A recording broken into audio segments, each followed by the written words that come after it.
மற்றுமொரு அண்மை செய்தியை பார்த்து வருகிறோம்.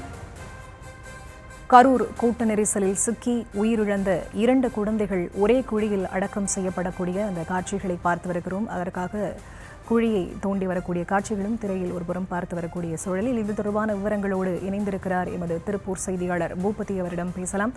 வணக்கம் பூபதி. உயிரிழந்த இந்த 2 குழந்தைகள் தொடர்பான விவரங்கள் என்ன? வணக்கம். அதாவது தேர்தல் பரப்புரைக்காக விஜய் நேற்றைய தினம் கரூரில் பிரச்சாரம் செய்த சூழ்நிலையில் அங்கு ஏற்பட்ட விபத்து காரணமாக 39 பேர் இறந்தனர். இந்த சூழ்நிலையில் 50க்கும் மேற்பட்டோர் தொடர் சிகிச்சையில் இருந்து வரும் சூழ்நிலையில் அதாவது கரூர் மாநகருக்கு உட்பட்ட விஸ்வநாதபுரி அப்படின்ற பகுதி உள்ளது. அந்த பகுதியில் தாய் 2 மகள்கள் 3 பேர் ஒரே குடும்பத்தைச் சேர்ந்தவர்கள் அந்த விபத்தில் உயிரிழக்கின்றனர்.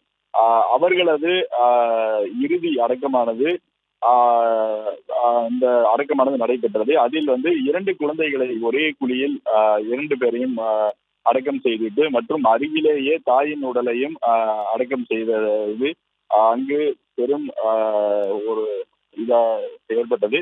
இந்த சூழ்நிலையில் தொடர்ந்து அந்த அந்த சம்பவம் பார்த்த அந்த பகுதியில் இருக்கக்கூடிய உறவினர்கள் தொடர்ந்து அழுத வண்ணமே இருந்தனர். அது மட்டும் இல்லாமல் தொடர்ந்து இந்த பகுதியில், அதாவது அந்த விஸ்வநாதபுர பகுதியே மிகுந்த சோகத்தில் ஆழ்ந்துள்ளது. அது மட்டும் இல்லாமல் கரூர் மாநகரை பொறுத்தவரை பல்வேறு வீதிகளிலும் ஆங்காங்கே இருந்தவர்களின் வீடுகள் முன்பாக அழுகுரல் கேட்பது பெரும் சோகத்தையே ஏற்படுத்தியுள்ளது.